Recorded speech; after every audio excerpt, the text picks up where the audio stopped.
Assalamualaikum warahmatullahi wabarakatuh. Alhamdulillahirabbil alamin wassalatu wassalamu ala asrafil anbiya'i wal mursalin sayyidina wa maulana Muhammadin wa ala alihi wa sahbihi ajmain, amma ba'du. Manakala sang purnama telah beranjak kembali ke peraduannya, sang surya pun dengan ikhlasnya memancarkan sinar dengan tulusnya. Kita melihat pemandangan serta panoramanya, kita dengar nyanyian-nyanyian burung yang syahdu dan merdunya. Semua itu tidak lain dan tidaklah bukan merupakan nikmat dan karunia Allah Subhanahu wa Ta'ala, setetes nikmat yang sudah semestinya kita syukuri. Kemudian selawat serta salam tak lupa pula kita haturkan kepada junjungan kita, putra gurun pasir yang pada subuh Senin ia lahir.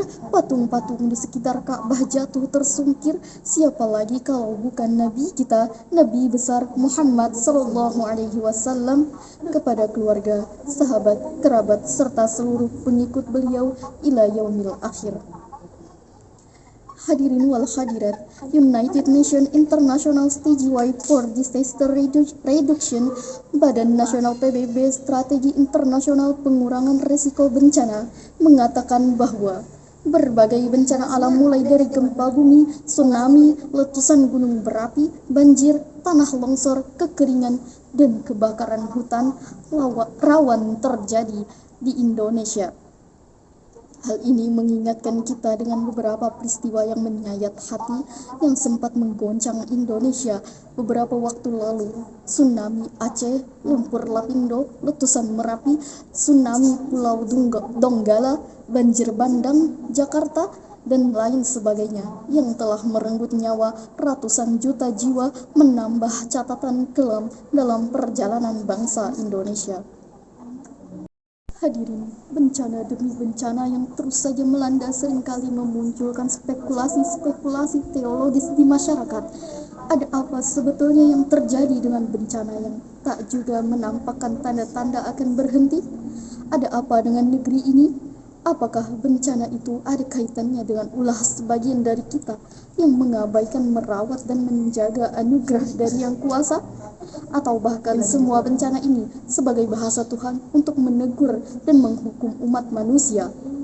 Hadirin, bila kondisi ini tak kunjung mendapatkan perhatian yang serius dari berbagai pihak termasuk kita semua, saya khawatir kerusakan lingkungan akan semakin parah yang pada gilirannya akan berdampak buruk terhadap kelangsungan hidup umat manusia sebagai pewaris alam semesta dan segala isinya.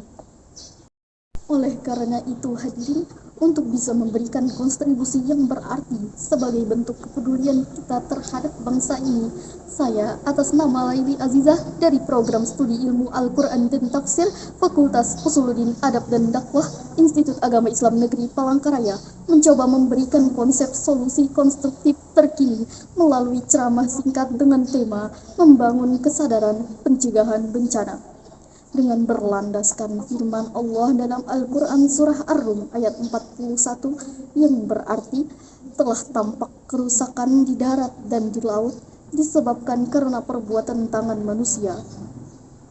Allah menghendaki agar mereka merasakan sebagian dari akibat perbuatan mereka, agar mereka kembali ke jalan yang benar. Hadirin wal hadirat yang berbahagia, Al-Alusi dalam tafsirnya Rahul Ma'ni jilid 21 halaman 47 menafsirkan bahwa kata al-fasad pada ayat di atas dengan arti kekeringan, kematian makhluk hidup, banyak terjadi kebakaran lahan serta banyak terjadinya bencana dan malapetaka. Ketidakseimbangan serta kekurangan manfaat itu menimbulkan banyak ikan yang mati, sehingga hasil laut berkurang, daratan semakin panas, sehingga terjadi kemarau panjang. Hasil keseimbangan lingkungan pun menjadi kacau. Secara eksplisit dalam ayat ini Allah menegaskan bahwa kerusakan di muka bumi disebabkan oleh tangan manusia. Bencana yang datang silih berganti terjadi disebabkan oleh tangan manusia yang tak kunjung bertanggung jawab, yang eksploitasi alam tanpa diiringi dengan upaya menjaga kelestariannya.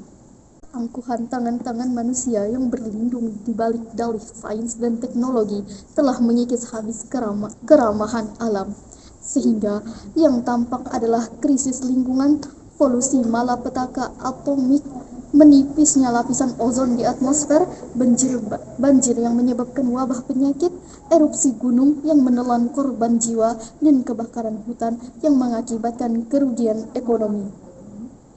Hadirin rahimakumullah, seiring dengan serangkaian bencana alam yang terjadi di Indonesia seperti gempa bumi yang melanda, tsunami yang menghempas, gunung meletus yang memuntahkan laharnya, banjir dan tanah longsor yang merupakan fenomena alam yang acap kali menyapa penduduk di Indonesia.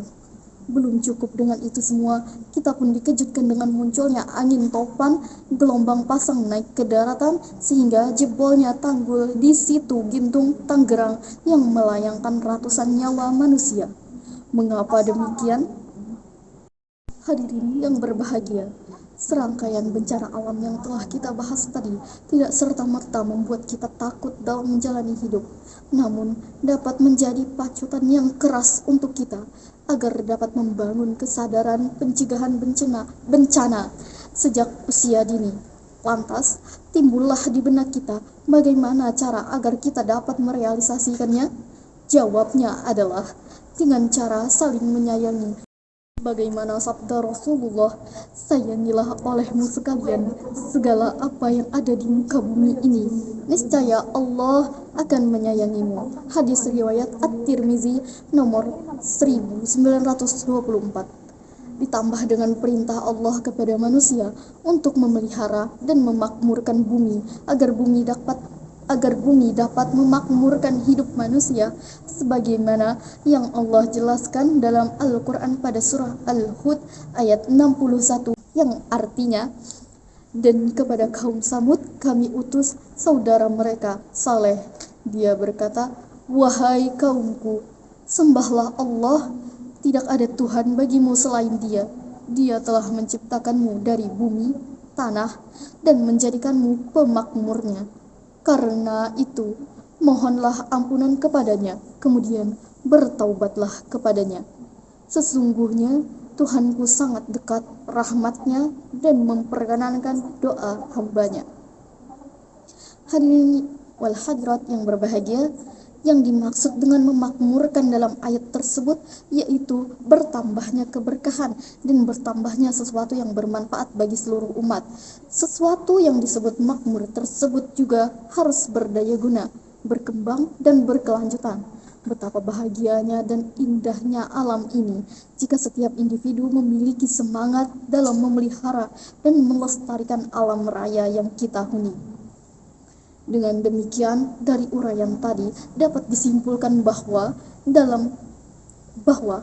alam akan berdaya guna jika dipelihara, namun akan menimbulkan malapetaka jika kita merusaknya.